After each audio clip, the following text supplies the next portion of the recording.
ఈ రోజున ఆ దళితుడే వీళ్ళు ఏదైతే ప్రచారం చేస్తున్నారో ఆ దళితుడే స్వయంగా వచ్చి చెప్పాడండి. మరి ఒక దళిత డాక్టర్ అయిన సుధాకర్ గారి పరిస్థితి ఏంటి? వైఎస్ జగన్మోహన్ రెడ్డి గారు ఈ రోజున సమాధానం చెప్పాలి. దళిత నాయకులందరూ నిలబడి కోర్టు దగ్గర, అరే బాబు నువ్వు మనిషివా, అసలు నువ్వు మనిషి పుట్టక పుట్టావా, కోడికత్తి గురించి సీనుని 4 గోడల మధ్య బలి చేశావు, నువ్వు కోర్టుకు రా అని చెప్పి వాళ్ళు అడుగుతున్నా కూడా నువ్వు ఎక్కడో వెళ్ళి దాక్కున్నావు చూడు, నక్కి నక్కి నక్కలాగా. మరి నువ్వు దానికి ఏం సమాధానం చెప్తావు? మరి కోడికత్తి సీన్ని జీవితం బలి చేశాడు కదండి జైలు గోడల మధ్య, మరి దానికి ఏం సమాధానం చెప్తాడు? అంటే మీ నీచమైన బ్రతుకులు.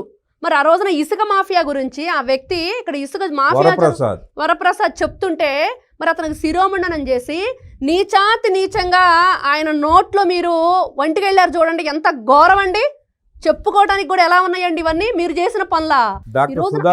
డ్రైవర్ సుబ్రహ్మణ్యం మరి చంపి డోర్ డెలివరీ ఇచ్చి ఏం చేసుకుంటారో చేసుకో అని చెప్పి మాట్లాడిన మాటలు ఆ రోజున మరి ఎక్కడికి వెళ్ళి దళిత సంఘాలు ఆ రోజున ఎక్కడికి వెళ్ళారు? ఈ జగన్మోహన్ రెడ్డి జే బ్యాచ్ అంతా ఈ రోజున అయ్యన్న పాత్రుడు గారు దగ్గర ఏం జరిగింది అనే దానికంటే మీరు చేస్తున్న విష ప్రచారం, గతంలో మీరు చేసిన విషపు పనులు ఏవైతే ఉన్నాయో, ఏ విధంగా విదేశీ అంబేద్కర్ విద్యని నువ్వు తీసేసి జగన్మోహన్ రెడ్డి విదేశీ విద్య అని చెప్పి ఎవరికి అందుబాటులో లేకుండా చేసావు.